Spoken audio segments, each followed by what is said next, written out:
Get ready for a life-changing testimony. Let's give a powerful welcome to a primary leader of Pastor Charlie and Pastora Eunice Prior.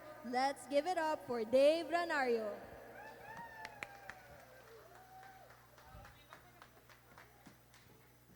Uy! Puratan, sabat ka? Hi, good morning.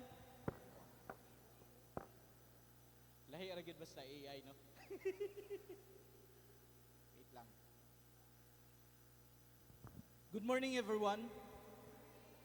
Good morning. Good morning. Kana, good. Good morning. Una sa tanan, no? Paila-ila ko, ako si Dave Renario. Renario.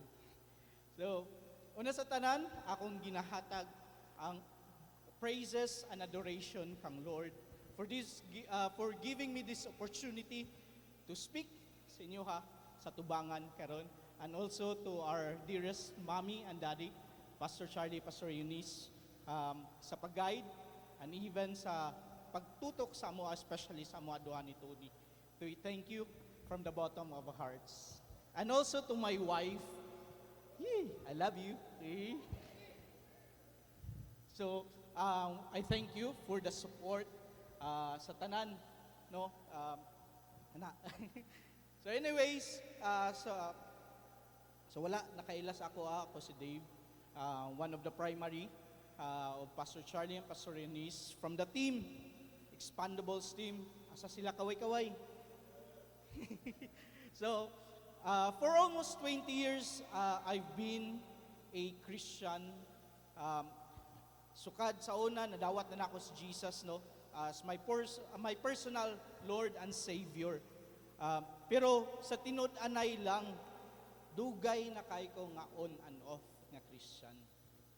Murag sigapalong, suga wa. So, anyways, on fire ko every Sunday, pero pag abot sa Monday to Saturday, murarag wala. Dili makitaan akong pagka-Kristohanon kay tungod kay walay manifestation. Kabalo ko kinsa si Lord, pero wala na ako siya gi-prioritize. Christian ko kung nako simbahan, pero paggawas lahi pod ko. Mura ko bipolar. Lahin-lain og karakter. Nasulod ko sa sayop nga environment, sayop nga barkada, naapil o inom, sigarilyo, computer perminti. So kana gibutangan na nako kuan emoticons kay medyo lain siya. Then July 2023 nahitabo ang wake up call sa akong kinabuhi. Human sa mong event sa school, nag-bar hopping me dito sa Cagayan. Uban akong barkada hangtod na buntagan. Pag-uli na mo upat mi kabuok sa isa ka Honda Wave nga 110cc. Gamay kay na siya. Mas dako-dako to kang gym wheel karon. Pag-abot sa dalan, nabangga mi tungod sa isa ka rela or motor cycle. Kay tungod kay overspeeding, tapos ang rela kalitlag hunong tunga-tunga sa dalan. And walay signal, ikalitrag liko. So nahitabo ang tanan, pila rang kasigundo. Pagkabangga, blackout ko. Pero kana nga adlaw na experience nako ang grasya sa Ginoo. Nga dili tungod kay nakalimot si Lord sa dili gyud nako malimtan sa akong gibati, murag hinay ang tanan, nag slow motion. Murag naay kamot, nagunit sa ako nagagiya sa akong lawas, samtang nalabay ko sa motor. Ang mga nakakita, abi nila ako ang pinakagrabe when it comes to injuries. But thank God, lahi ang plano ni Lord. Pagkuman ato, nakaingon ko, nga gitabangan gyud ko sa Ginoo. I believe that God sent His angel to protect me. Moto, wake up call to nga akong kinahanglan. Hinay-hinay akong gibiyaan ang akong bisyo, akong daan nga kinabuhi. Kung magkita mi sa akong barkada, muagi lang, pero dili na magdugay. I was in desperate situation, praying to the Lord, Lord, gusto na ko mubalik, pero wala ko kabalo, asa ko magsugod. Kinsay naka-experience na? Diba? On April 23, 2014, around 5 p.m., while na ako sa eskwelahan, na ay akong amigo. Nilabay lang, unya, kalit lang niingon, magsimba ko. And it ring a bell. Mura siya tingling sound sa ako. Wala na gyud ko nangutana, unsa nga simbahan. Niingon dayon ko, pwede ko muuban. Ang tungod kay gigutom ko sa presensya ni Lord, pagsugod pa lang sa praise and worship, I heard a still small voice. Ingon siya dito, welcome back. And I do believe, no, hangtod karon for how many years, for 12 years na, I still remember that still small voice. Nga mura ra siya kagahapon, mura ra siya ganiha na hitabo sa akong life. And dito nagsugod ang change sa akong life. Daghan kay ko'y gusto isulti ni Lord, pero tulo lang kapulong ang mugawas sa akong bakba. Sige balik-balik, sige ra kong ingon, sorry kayo Lord. Maura gyud og didto nagsugod ang tinuod nga pagbag-o sa akong kinabuhi. Kaingon ko sa akong kaugalingon, Lord, seryoso na gyud ko. Dili na ko mobalik sa akong kinabuhi sa una. Ikaw na gyud ang akong unahon. That was my first commitment kang Lord. Kadugayan, na-realize na ako nga dili lang akong priorities ang nausab, pati akong kasing-kasing. Ang mga butang nga ganahan ako sa una, hinay-hinay nagkawala. O ang pag-serve kang Lord, nga murag lisod sa una, karon mauna ang usa sa pinaka-enjoy buhaton. Fast forward, 12 years na ako nag-serve kang Lord. Dili perfect, daghan gihapon kog kulang, pero one thing's for sure, wala na ko nibalik sa akong old life. Dili na on and off akong kinabuhi, akong commitment kang Lord, tungod sa iyang grasya, I keep moving forward. Karon, gisaligan ko ni Lord og team sa ministry.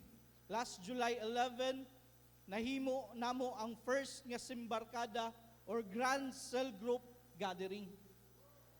27 kabuok ang nag-attend ug kadaghanan niini mga estudyante gikan sa lain-lain nga campuses. Samtang nagtan-aw ko nila, nahinumduman ako sa akong kaugalingon. Samtang nagtan-aw ko sa ilaha, nahinumduman ako akong kaugalingon sa una. Naguna-una ko kung wala ko giingnan sa akong amigo, magsimba ko, uban ka, basin lahi akong kinabuhi karon. Usa lang kay invitation igsuon, but it changes the course of my life. Mo na tapikay imong tapad, invite kay adunay change sa ilahang kinabuhi. Mo nang dili gyud ko magkapoy og invite og mga tao kay kabalo ko unsay mahimo sa usa ka invitation nga gamiton sa Ginoo. Usa sa pinakanindot nga nakita nako karon no pagtan-aw sa mga disciples na nagatubo. Ang uban sa una PCL pa lang, pero karon ACL na. I'm so grateful for what the Lord has done, and indeed multitudes are coming. One of the blessings that the Lord has poured out sa amoa is ang home office, not because of the work opportunity, but tungod kay gigamit ni Lord mahatagan og opportunity ang ubang disciples.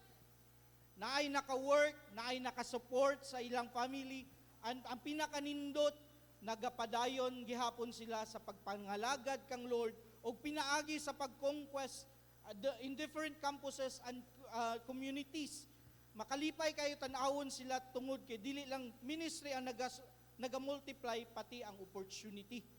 Ang uban sa una nagapangitag trabaho, karon naanay trabaho nagpadayon pagyud sa ilang ministry. Para sa ako dako kayo ni siya nga testimony when it comes to the faithfulness of our Lord. Sa una abi nako kung mag-focus ka sa ministry makompromise ang imuhang trabaho. Pero gipakita ni Lord nga pwede di ay magdungan. Kung unahon nato si Lord, siya pod ang bahala sa atong panginahanglanon. Mao gyud na akong nakita tinuod gyud ang Matthew 6:33. Ingon siya diri, but seek first the kingdom of God and His righteousness, and all these things shall be added to you. And before ko mahuman, gusto lang nako maghatag o gamay nga encouragement sa inyo ha. Since we received the salvation of Christ, we have this intimate relationship with our Lord Jesus Christ. Igsoon, ayaw na og entertain or even look back sa imong life before. Look what happened to me. All those experiences, pwede to nako nga dili ma-experience, but I decided. Daghan pagmahay, but I thank the Lord kay wala ko niya gibiyaan. Yes, there was a time that the Lord was silent because of my wrong decisions, the wrong path that I took or decided. But when the time of discipline started, grabe ang pagmahay.